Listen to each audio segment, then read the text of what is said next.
And welcome back to History of Fleetwood Mac. I'm Anita.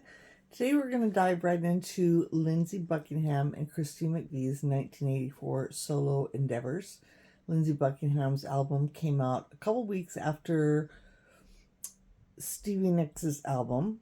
Stevie Nicks' album came out on the 10th of June, 1983. McFleetwood's came out on the 24th of June, 1983, and Lindsey's came out on the 30th of June. Christine actually did not technically come out until 1984, January of 1984. So she's right behind all this stuff. But we're definitely going to get through Lindsey's. Hopefully we'll get through Christine's as well. I wanted to preface this by something a friend brought up to me, and she had a request. A lot of times I'll mention something and I'll say it's such, this album is such and such if you're looking for it, and I'll hold it up. But she was suggesting that I don't hold it up for very long, or I don't read the number. That's really good information. I have mentioned in the past that I am on Discogs as Peridot, if anybody was interested, because this entire collection is listed there. And you can go through it, like Mirage, and see all those copies, or the Wild Heart ones, everything I showed you. And that gets updated pretty frequently. I don't update my own personal database, but Discogs I keep pretty up to date. But I also know that I always hear people say, what's the term? They use something in the comments, or link in my bio, or something fancy like that, or something. It's a really good idea, and I think that I will try to incorporate a list of everything I reviewed per video and make that little list with what the catalog numbers are and what countries I have, etc. So that if you too were looking for that and didn't want to keep going back and pausing trying to find that exact spot, that you could then find it. So thanks to my friend Anne-Marie for bringing that up, and I will definitely try and fix that. Her I'm just going to send my whole database to, because, well, I know her, and but yeah, if anybody else is interested in that, that's something I think is a good idea. If I were watching these videos the nut that I am for records, I would want to know. So yeah, that's information I can definitely add to the collection.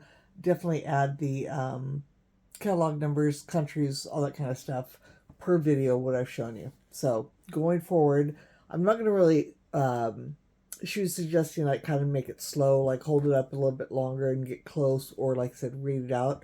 This one I'm not gonna, because this is going to be probably a long video, and I keep trying to make them shorter, and I haven't been doing that in the past, but like I said, I will add something so that you can update that information. So kind of going back towards Mirage, and actually even before all the June releases of Mick, Stevie, and Lindsey, these were with Lindsey's information, and I have 2 radio shows. This one is February 26th, 27th, and 28th of 1982.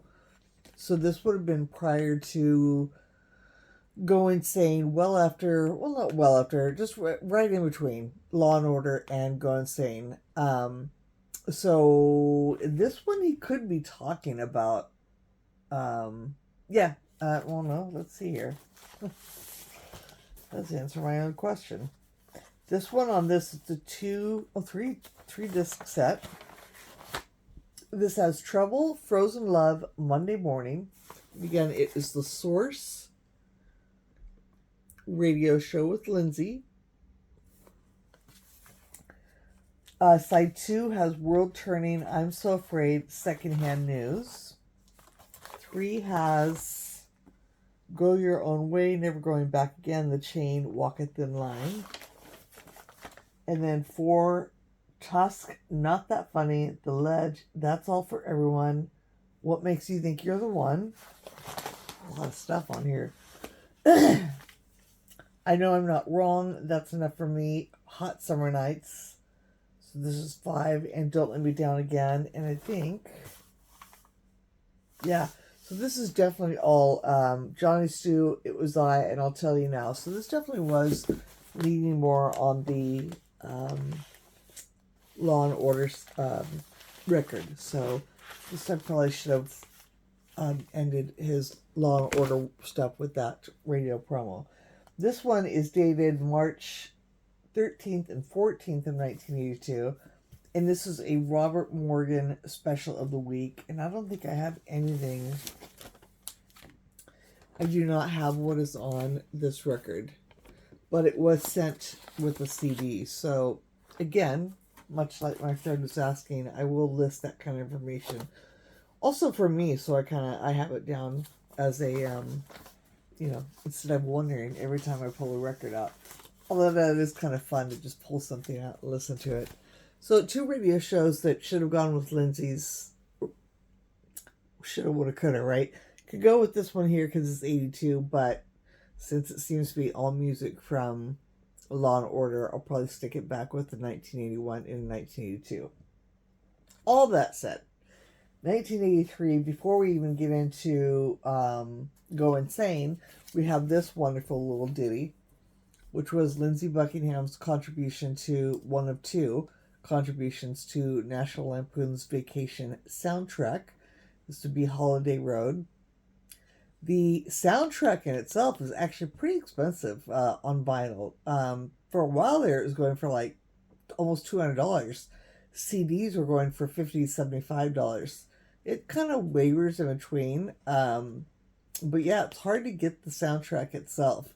And I think that I said one of 2, didn't I? I'm thinking of, good Lord, I'm so sorry. I'm thinking Back to the Future. It has 2 songs. So Holiday Road is the only Lindsey song on Vacation soundtrack. My apologies. But yeah, this is good enough for me. I would like to have the soundtrack, but at the moment, this has been great. It's a great little promo. There's nothing on the back. It's the same on the front and the back. Short song, but a nice 12-inch promotional item for Lindsey, Holiday Road. Next up, we have to promote just prior to the album coming out. We got the release. We got the 45. If you recall, I think it was in the same month that Go Insane came out. The 45 had come out just like a couple weeks prior. So I imagine this 12-inch version was sent out to radio stations. This is a promo copy with Go Insane. Same front and back, 3 minutes and 5 seconds. So that was sent to U.S. radio stations, promo item. Then we have this really neat little thing. I found this 100 years ago in a real popular store in the Bay Area that I might have mentioned or brought up with the 45s. And my God, did they always have a gorgeous plethora of Fleetwood Mac items, and they were always pretty pricey. Rightfully so. They ordered a lot of stuff from, overseas, or they brought it back and online and stuff like that, but it was always pretty expensive. And this was always in there, and I didn't know what it was. It was always like $50, $100 or something like that. I found this later for $8 freaking dollars. This little single here goes for quite a bit of money. This has a different long playing version of Go Insane that's not been released anywhere else, even with the box set. I believe this is still a unique standalone. I think there's a couple versions on it, like 2 or 3, but this was an advance of the song, and there's, like I said, 2 or 3 different versions, and one of them has not shown up anywhere else on the singles that came out in other countries, on the box sets, anything like that. So this kind of is a standalone, really cool item to have if you're a Lindsey fan and if you like the song, which I love this song. I love this album, if I haven't mentioned it before. So that was a really cool find. And it doesn't say anything. And if you didn't know, I mean, in fact, actually, God, I swore this is the place I got it from, but they had it forever for a lot of money. But Maud Lang, that was a really, really prominent record store in Berkeley. It was in San Francisco, I think, and then in Berkeley. But great record store. I think it's... They moved something anyway. But $8. So that's pretty cool. This is something I was really excited to find.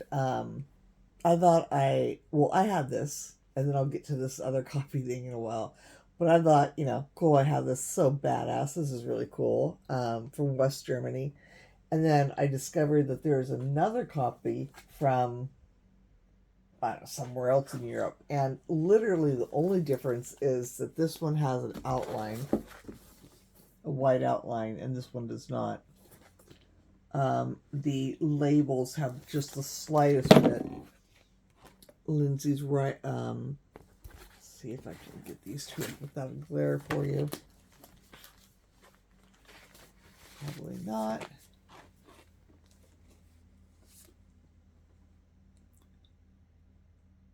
Got a little bit of a difference, just how they're stacked. Not the biggest deal, but gotta have everything, right?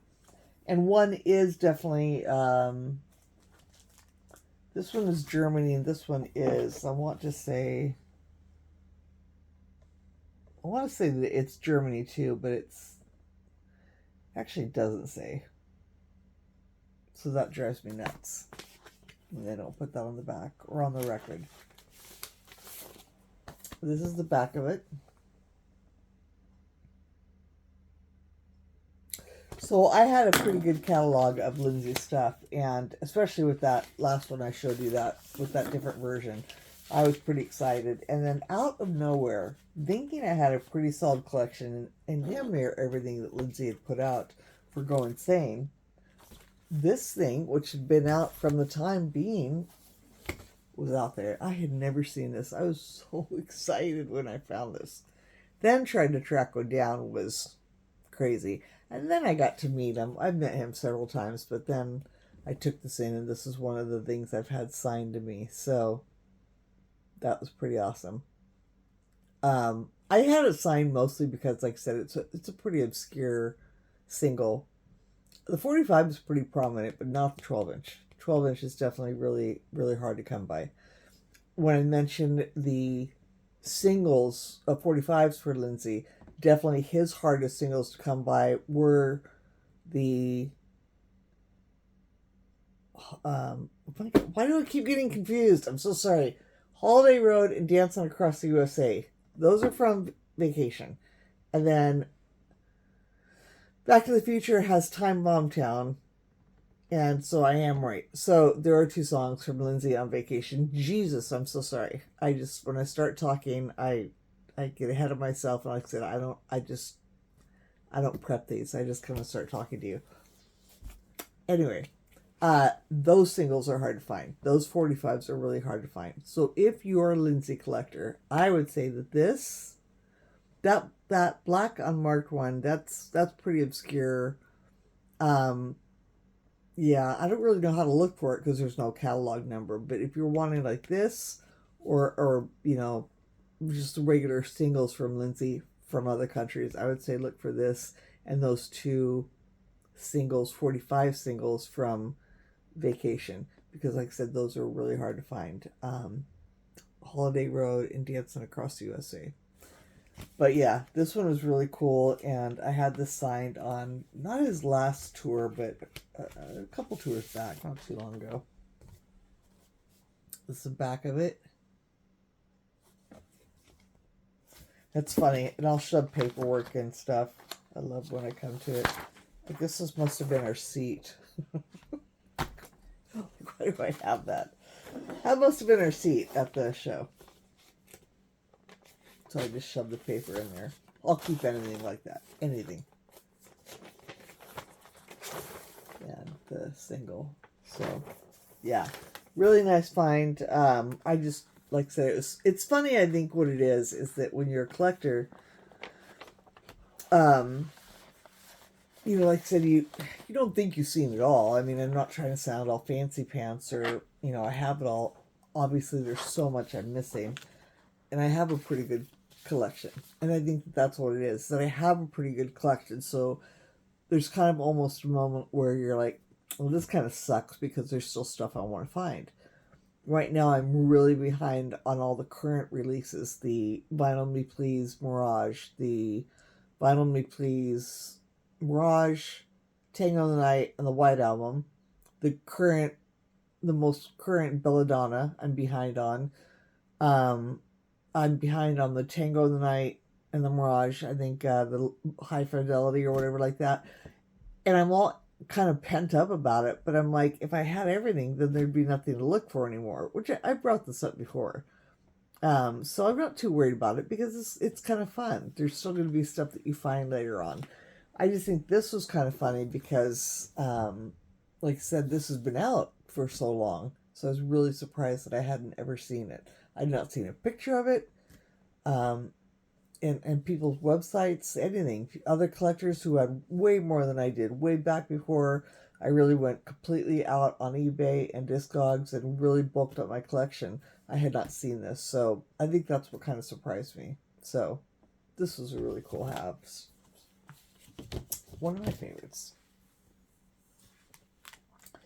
We're going to get into the album itself, the Go Insane album.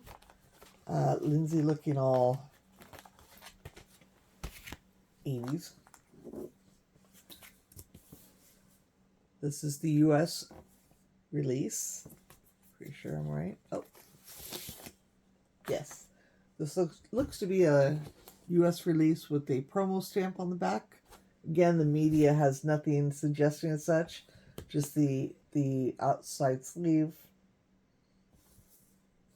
Inside just has this picture like what was on the 12-inch and then lyrics on the back.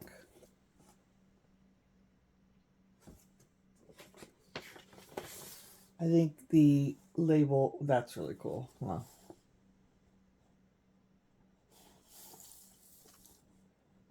And I think that that's pretty standard for all the labels in, let's check Canada and see if that's the same way. I forgot about that.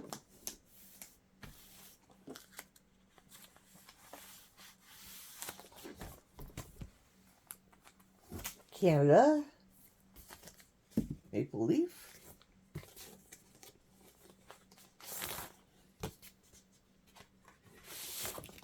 Same inner sleeve. Yep. The Electra and the black and white. I thought they were. We'll keep checking though, just to make sure, like UK. I don't see why it would be any different. I just don't think it is. We'll double check. So yeah, USA and Canada down right now. So I'm, like I said, kind of going through these fast because we have a big load of just little random stuff that's Chris and Lindsey related. This one is from, let's find out, shall we?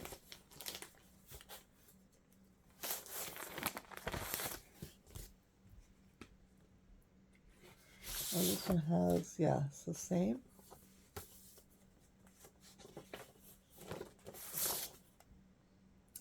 And they don't have that black and white on there. So this one is from the UK. Holland. This is from Holland. We are from France. Never mind. Watched Coneheads the other day. I don't know why. It was background noise. So, yeah. So that one's different. Label, everything. No black and white. So from Holland. So that is it for Lindsey. Kind of sparse. Yeah, no Japan. No, that's weird. Lindsey is also one. I hate to say it because as big a fan as I am, and I really am a big fan. I love them all. I don't want to say I love them as much. I love them equal to, I think, as Stevie. Obviously, I have more, and I've been building up the Stevie collection more. But Lindsey is stuff that I usually find when I'm out. Unless it's something really unique like that slow dancing 12-inch. I don't usually order too much from eBay or Discogs. I'm pretty sure that almost everything I've ever found of Lindsey has been like record store shopping, crate digging and stuff, which is kind of fun. So, yeah, so that's it for Lindsey. Going on to Christine, which is out of order. That's no good. A little bit. We have her first single. I'm pretty sure that was the first single, which is Love Will Show Us How. And this is kind of like the Lindsey Holiday Road one, which is the information on the front, nothing on the back, completely blank. And it is the same version. Oh, no, front and back, sorry. 348 long and short. Sorry about that.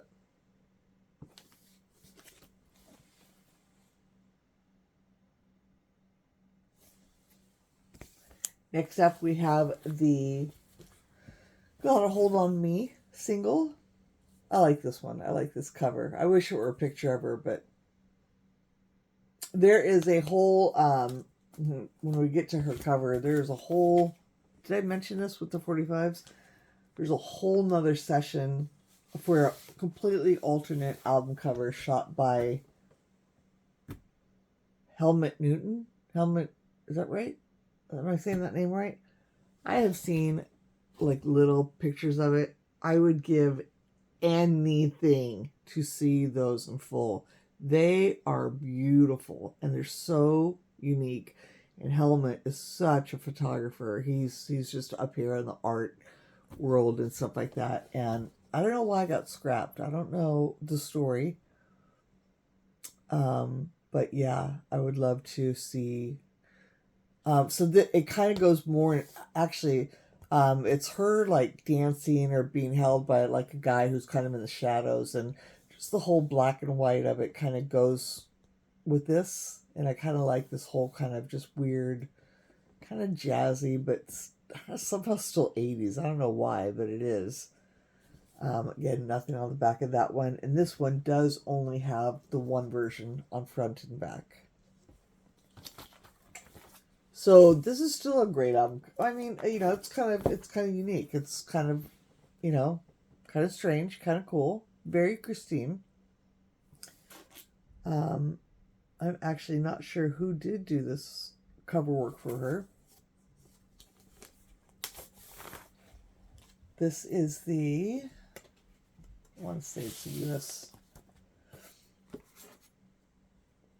Let's see if I can find it real quick.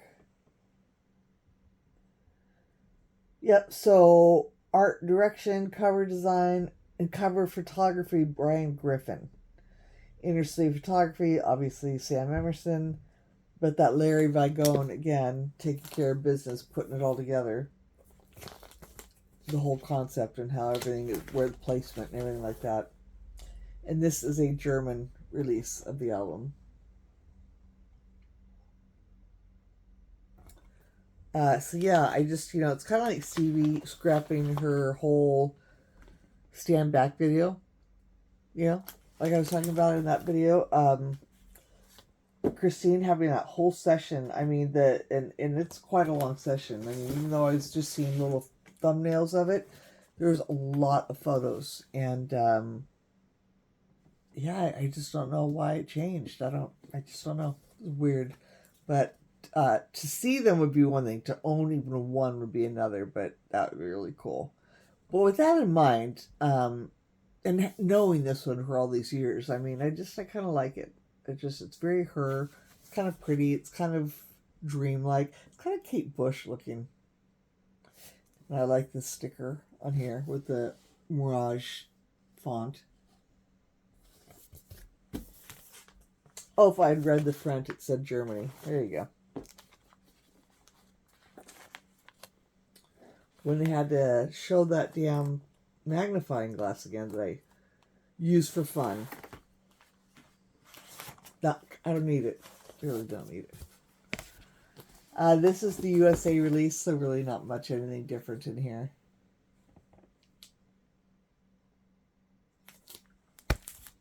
After that, like I said, I think this stuff is kind of out of order. There was a really neat, couple neat things. There was this picture disc that came out of the UK. This is side 1, and this is side 2. Christine is the only member to have a picture disc. The only other picture discs are from Fleetwood Mac. There's the 1 7-inch from, it was Oh Diane, I think. So from Mirage.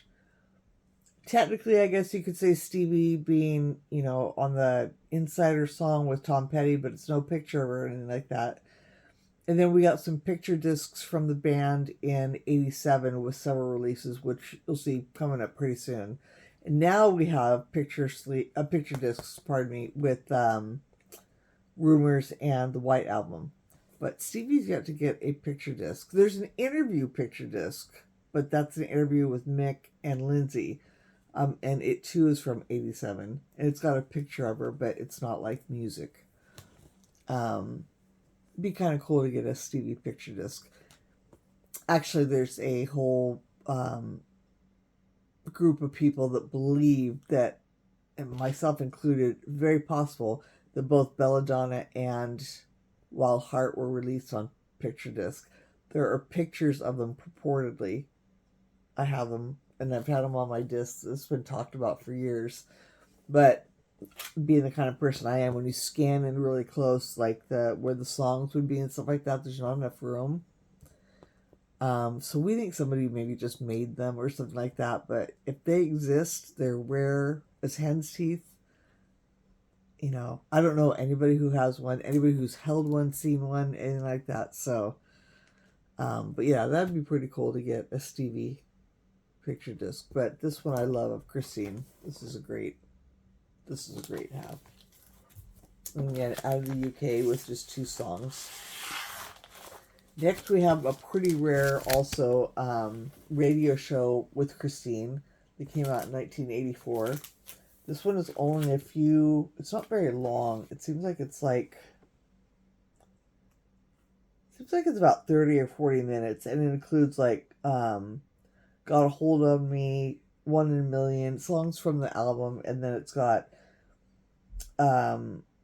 one song from Mirage, which is Hold Me, and it's one-sided. There's nothing on the other side.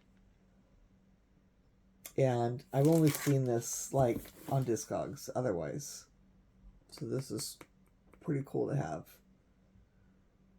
I also had a really nice, really neat cassette interview thing with her that I've only ever seen once or twice, listed on Discogs, but because there's nothing that can back it up, it looks legit, but nothing can back it up, so they kind of curb it as a bootleg. This one I'm sure is correct, legit item, and it's got the whole Warner Brothers Bugs Bunny things on it. So, but yeah, that's pretty cool. So nice, another nice have. To close up for her, we have some, I think this is the end of it here, maybe. There was the remasters.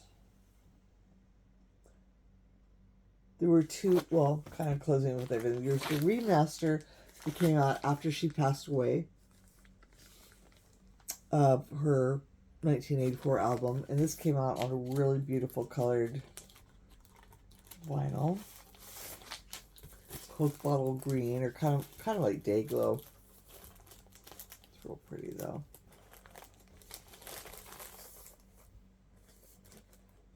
Milky, beautiful green. Kind of matches the cover a little bit. Nice sounding. They didn't do anything particularly extra for it, unfortunately. When people say the term money grab, I feel terrible in saying that. It kind of was. I think it's great because it kind of made you remember, for the casual fan. Because a lot of people remember those 2 songs. This album has a lot of hits. I'm surprised this album didn't do better. When I listen to it start to finish. I think it's super poppy, super listenable. Yeah, my CD copies, as you see in my CD videos, are completely destroyed. They're so scratched up. They've had a lot of play, as has my Go Insane album. I really liked this album when it came out, and I still listen to it often as it is. So, when they re-released it after her passing, it was kind of cool to remind people that, hey, there were these great songs, and hopefully it got a new audience, even a little bit, because it's a very worthwhile album. So this was the reissue that came out in 2020, what, 4 or 3? 23. So there's that. There was also a 1984, again, kind of going a little ahead. Well, in 84 with her work, but not meaning to skip the rest of Christine's stuff. But there's yet another show with Lindsey that came out in 1984. So this definitely would have been on the heels of the Go Insane album. This is called The Hot Ones, which I don't think it's the same as The Hot Ones as as the chicken guy. It's not the same person, is it? But yeah, this is kind of cool. All the songs that are on there. These are just happy things I've come by. Record shows or something like that. So yeah, this came out August, or the recording is August 20th, 1984. There's just this is nothing. It was a piece of cardboard I had. I should take this out just to make it flat. So, let me finish up with these random Christine things too. As you know, getting all the stuff like I do with Stevie and Lindsey. And if their name's on anything, I'll buy it. I'll pick it up. So this was a really weird little, super weird, but really cool. Taking it to the limit. And it was put out by Warner Brothers promoting a particular motorcycle. Isn't that weird? So I guess when you're on a motorcycle, you're going to listen to music really loud or something on a motorcycle. But yeah, it's got some great songs, but it also includes Christine McVie's, where is it? No, this one is not the Christine McVie. This one is Against All Odds, I guess. What's the one I have with Christine? This one, I have another one like this with Christine somewhere. But I guess I had this one because Marilyn Martin. Oh, duh.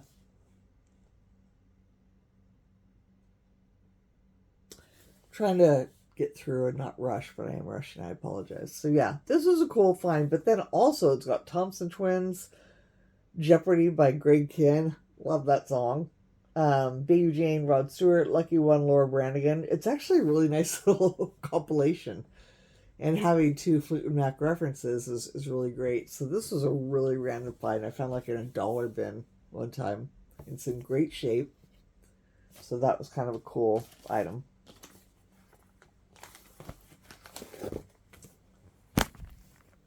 Then we have the Against All Odds soundtrack. Because why? Because again, we have the Marilyn Martin, and of course we have Stevie's Violet and Blue on here.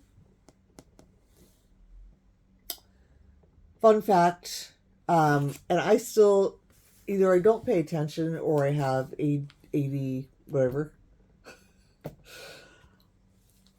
There in the movie, there's a completely different, clear as a bell to the non-fan listener, completely different version of Violet and Blue playing in the movie. Even though it's faint in the background, if you turn it up, it's clearly very different. How the intro, where her vocals come in, the whole enchilada. I don't think that's ever surfaced. I think somebody's told me there's a really smart guy, and he knows everything there is to know about the music and the demos and everything like that. And he's more smart on that stuff. I can't keep all that together. But I think he's maybe told me it has, but I still don't think so. I'm still pretty sure there's not a full version of what's in the movie out there.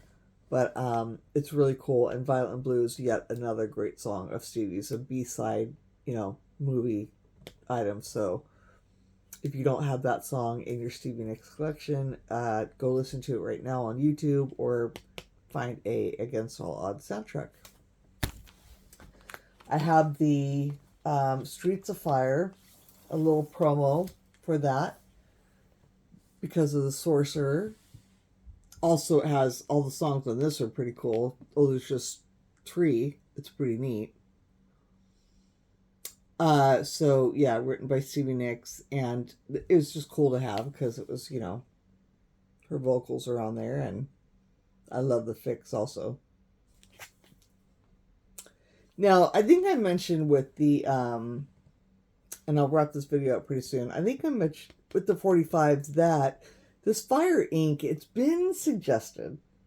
It's not true, I don't think, but it's been suggested that it's a bunch of people that contributed to the soundtrack in general, possibly even including Marilyn and or Stevie, or the Fix or something like that. It's been suggested because when you go to look up Fire Inc., there's some names that are on there, but like if you go to that research the names further, it just gets, more. There's nothing, there's really just next to no information. I haven't looked it up in a while, but that's kind of been a theory, and it would have been kind of a cool thing to find out years down the road that this Fire Inc. did have Stevie on vocals as well. Just a little, what do you call it, like a little fable that goes with this stuff. So this is kind of cool. Pretty easy to come by, usually pretty cheap. This probably cost me exactly that at the time. And it's just the Fix, it's really cool because it has deeper and deeper, the short and long version. And the long version is like 6 minutes and 30 seconds, so it's like the cool dance version. And then on side 2, it has Sorcerer, and then the little Fire Inc. extra song, so that's neat. Then I have the regular soundtrack, the US version only. This got re-released as a Record Store Day release.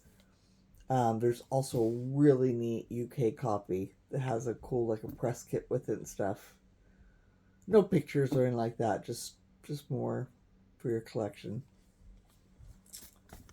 Then we have a 1984 June, so almost a year after, almost to the date, almost a year after Stevie's Wild Heart album came out, this radio show.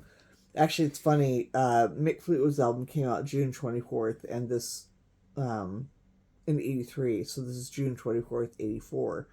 Stevie's album came out June 10th, but, so this is a radio show consisting of part interview, part songs, really just talking about the Wild Heart album. And probably a little bit about her going into the studio next. It seems like there's no songs mentioned, no songs played or anything like that from Rock a Little or anything about Fleetwood Mac, but just talk about her wanting to go right back in the studio. And that would be if you were looking for it on Discogs, I think it would be, the show number. And then it's cool because it has this little sheet in there.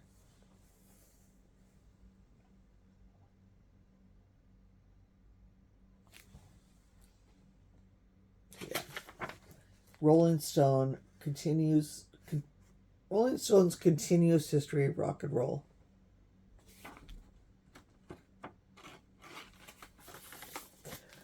Lastly, we have, to close out 84, because I'm pretty sure that I'm correct with that date, right?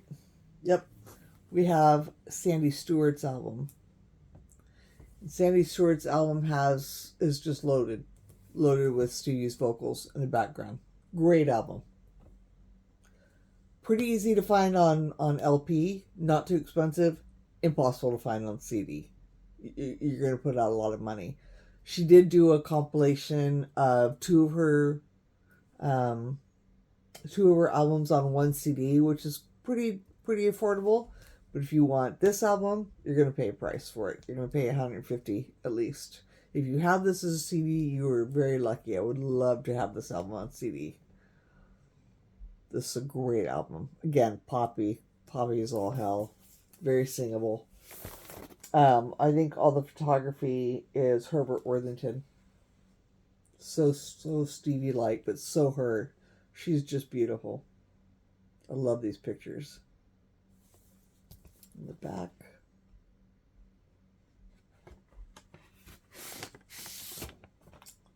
We have Stevie on Cat Dancer for sure. Get My Way. What else? I Pretend.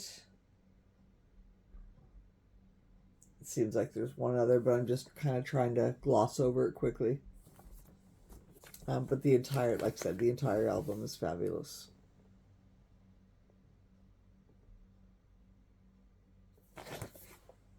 And this is a promo copy, which is kind of cool. Again, says nothing on the media, just on the...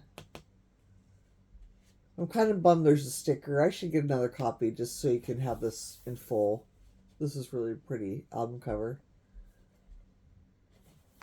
So that is that. And last but not least, which probably should preface this, but it's this gorgeous piece here, which is even just as gorgeous. You think this is really pretty? This is lovely. This is a great... Sometimes I'll pop this in the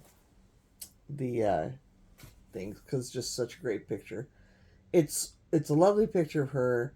It's just cool looking. It's Herbert Worthington's work.